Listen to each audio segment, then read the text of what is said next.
Welcome. In this video I will show you how to enable Screensaver on your LG TV. First of all, press the gear button on your remote control to open the quick settings menu, or navigate to the gear icon on your home screen to do the same thing.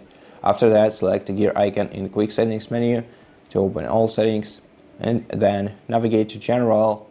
Now from General, go to Always Ready option.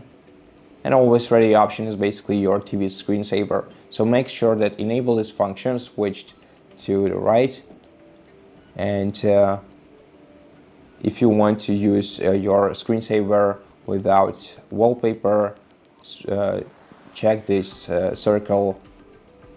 And now your screensaver is enabled. So thank you so much for watching this video. If you liked it, please consider subscribing to our channel.